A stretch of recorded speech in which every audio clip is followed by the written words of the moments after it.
Actually, let's have prayer first. And then I'm going to talk to Christina. I'm going to be really frank. I don't want to embarrass her. Oh my gosh. I think you're not being very accountable for how you're behaving. You freaked out about Ken. This man is absolutely infuriating.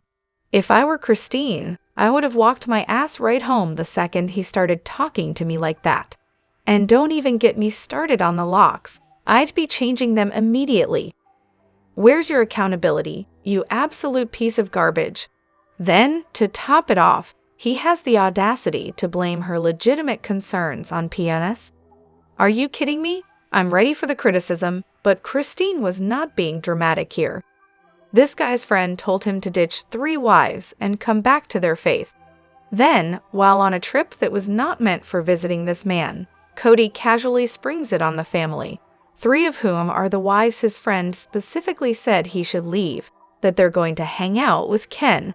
Oh, how fun. Yeah, no. In what world do people think Christine, or Janelle, or Robyn wouldn't tell him to go to hell? Seriously, I've cut toxic people out of my life for less. Christine may be dramatic sometimes, sure, but this was not one of those times. What he really wanted wasn't to protect her feelings or avoid embarrassing her. No, he wanted to humiliate, control, and ridicule her.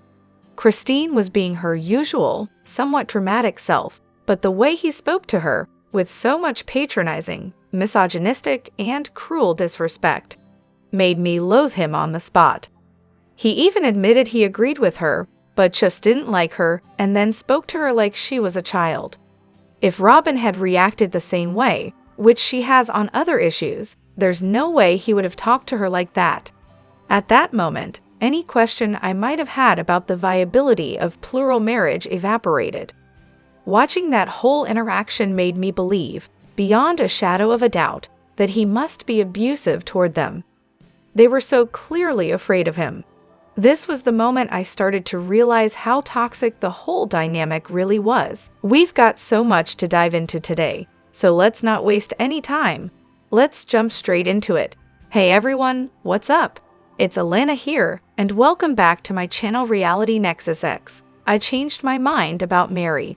Last night's talkback show really shifted my perspective on her. I've never been her biggest fan. I've always found her personality a bit rigid, which made her hard to warm up to, and honestly, her teasing jokes often came off as mean-spirited. Plus, her initial struggle with Leon's coming out and her refusal to own up to her emotional affair, even though it was justified, were major turnoffs. But wow, after hearing her story, I can't help but see her in a new light. The woman has been through so much. Imagine being abandoned by your husband for a decade and having to keep it a secret. Imagine watching the person you love and are committed to publicly trash you on national TV, claiming they can't even bear to be near you. Then, on top of that, the person you thought was your friend, your sister wife, tries to convince you that you should stay in that miserable relationship for years. No wonder Meri's finally starting to wise up.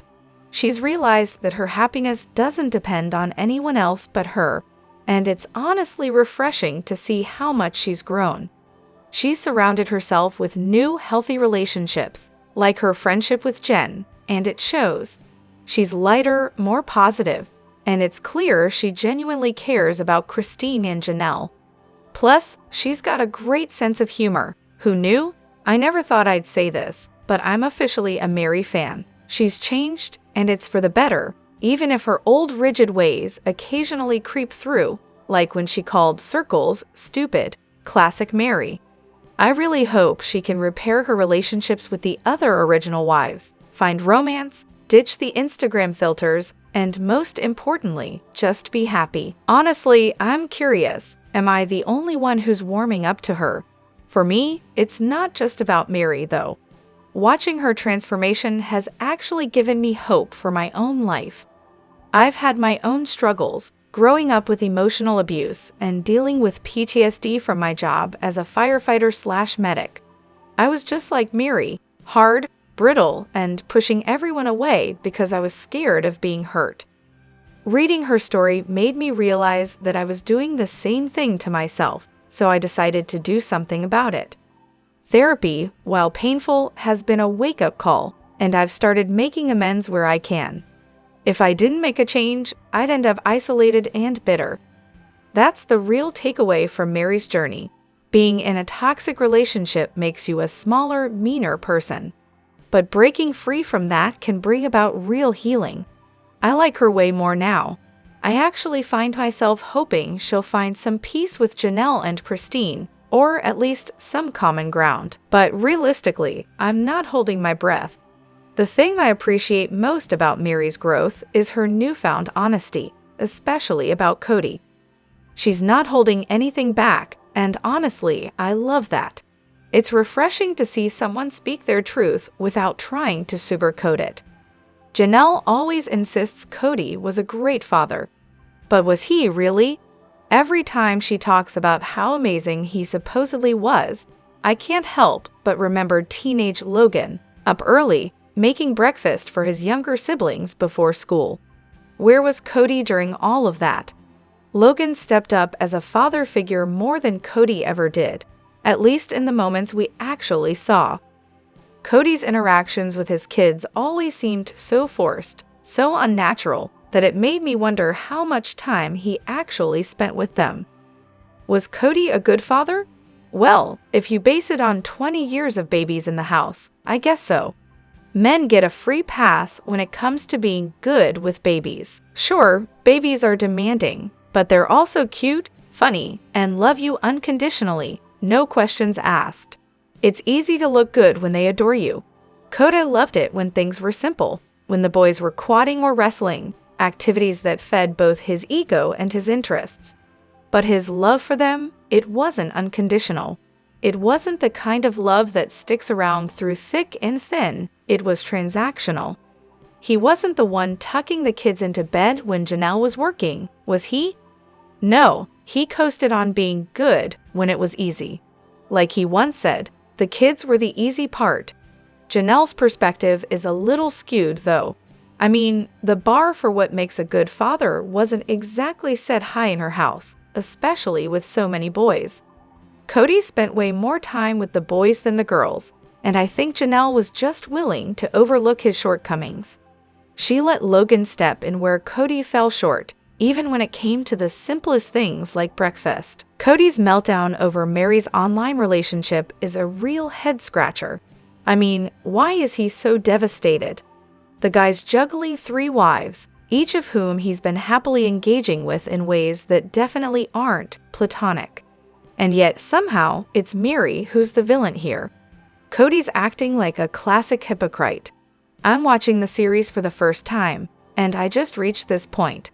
Honestly, if you melt down my wedding ring, you'd better believe I'm finding some emotional comfort elsewhere.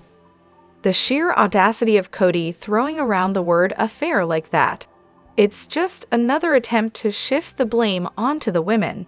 Newsflash, buddy, slapping me until I hit back doesn't make you the victim. Nice try though. By the time Meri was reaching out to someone for a little emotional support, her so-called husband had been treating her like dirt for who knows how long. He set this whole mess in motion with his treatment of her, and yet here he is acting like she's the one who broke the covenant. It's just a convenient excuse to make her the scapegoat. Sure, it's important to their religion, but let's not pretend Kody is that concerned about the covenant. If Meri's the one breaking it with her emotional affair, then Kody gets a free pass. But if it's his mess up, well, now he's the unrighteous man. That's why Robyn's freaking out so much. She's got that whole afterlife on my own personal planet fantasy to uphold. And here's the cherry on top. Both Kody and Robyn conveniently ignore the fact that it was Robyn's friend who introduced Meri to the catfish. Let's get this straight. Meri didn't go hunting for this person all on her own. Huge difference. Why on earth did they include Kody, Robyn, and Meri? First of all, none of them like Christine, and they sure as heck weren't invited to her wedding. So why are they even here, allowed to chime in with their commentary?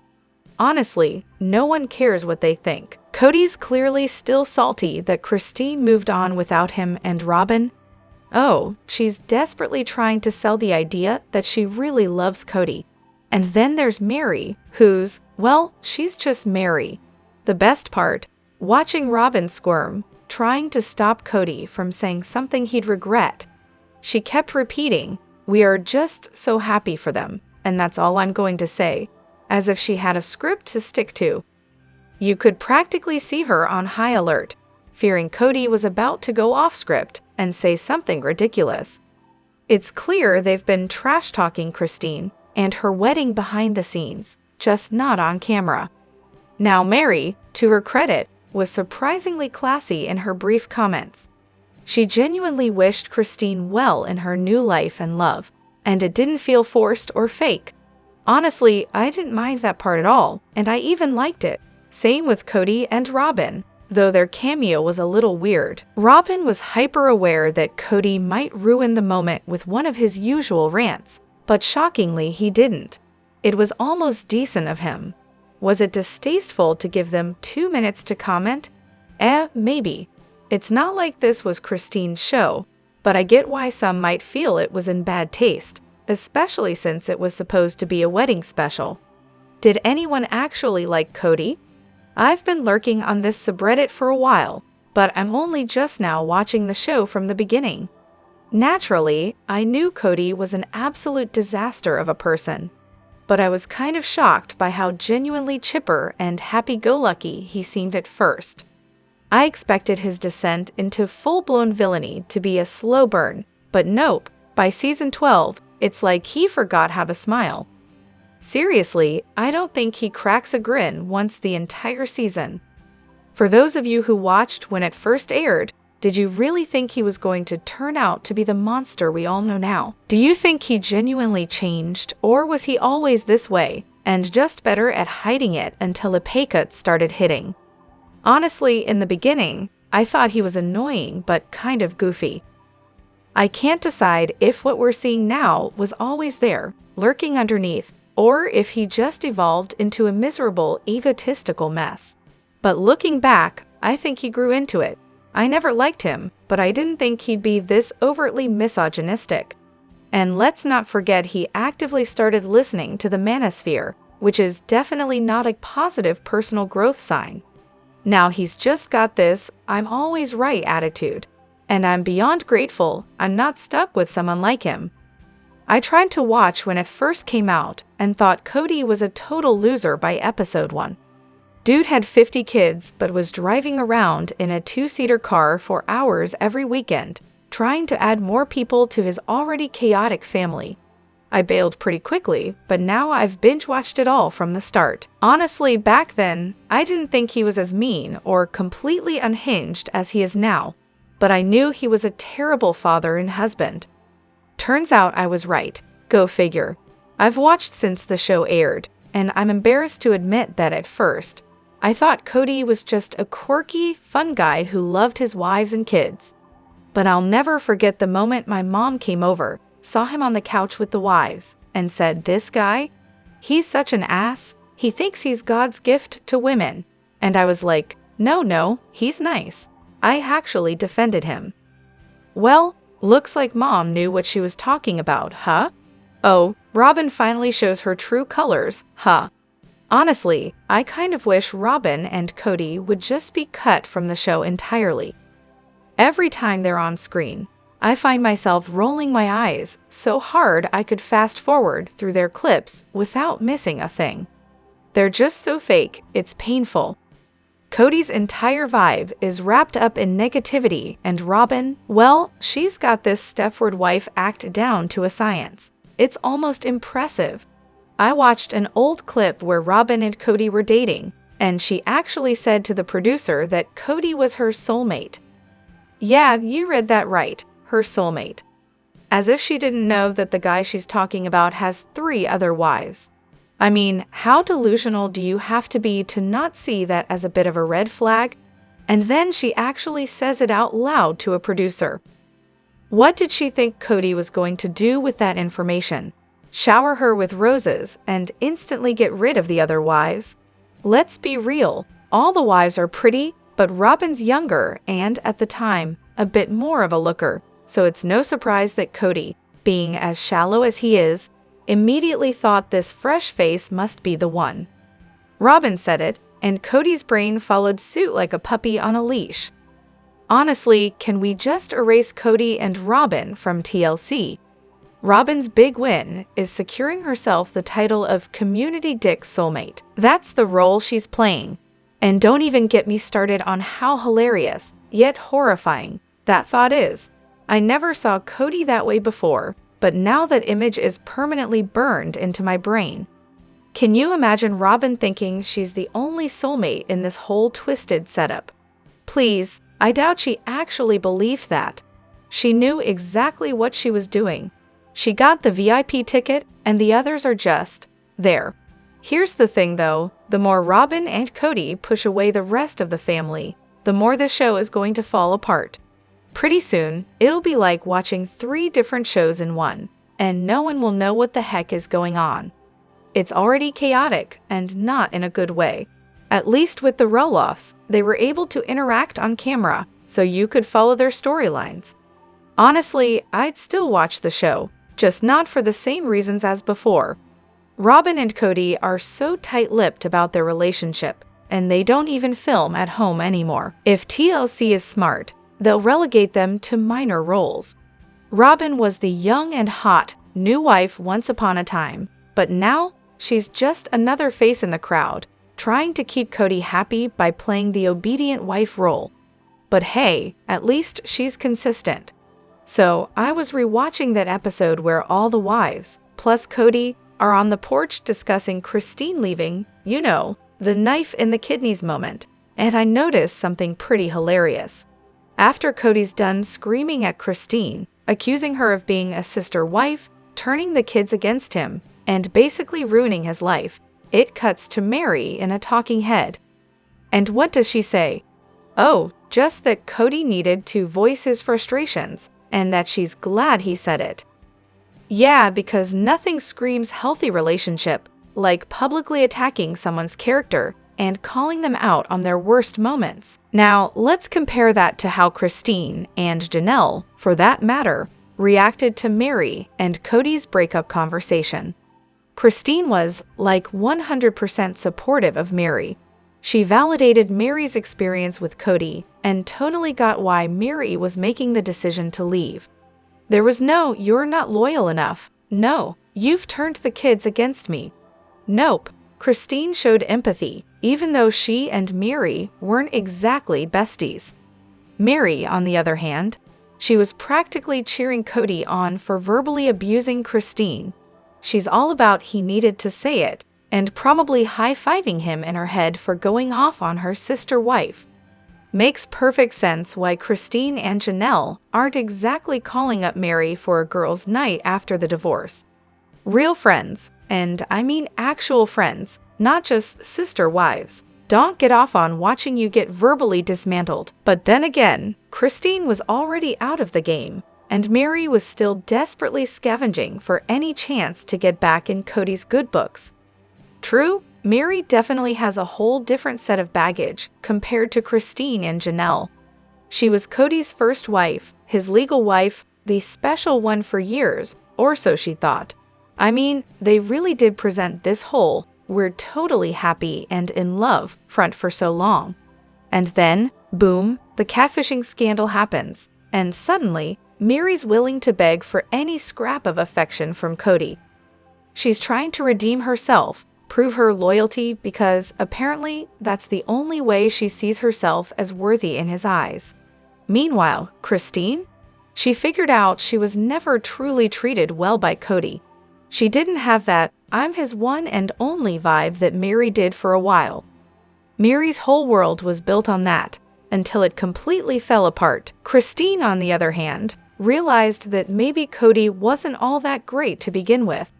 So of course, she wasn't going to get behind Meri's whole "stand by your man" narrative, while Meri was still scrambling to hold onto Kody's approval. And can we just take a moment to talk about the entire toxic system of religious plural marriage here? It's a mess. The whole idea of a good sister wife is so far removed from anything we'd want to teach our daughters about healthy relationships. Keep sweet. More like keep silent and accept being treated like garbage. Meri was still fully brainwashed into this whole principle thing, which explains why she didn't exactly support Christine when she finally broke free. She was still clinging to whatever crumbs of affection Kody was throwing her way, trying to be the good girl he had always told her to be. But then, oh boy, after she saw that segment where Kody straight up said he didn't even consider himself married to her, yeah, that was probably a wake-up call. Finally, Meri started to see the light. Kody had gaslit her so hard, and it was about time she realized that she deserved way more than just being the first wife and title alone. And let's be real, it's about time we as the audience stop trying to pit the original 3 wives against each other. Kody had been doing that for years, and this scene is just another sad consequence of his manipulation. Let me know what you think in the comments. Don't forget to hit that like button and subscribe to my channel. I'll see you in the next video. Take care and much love to you all.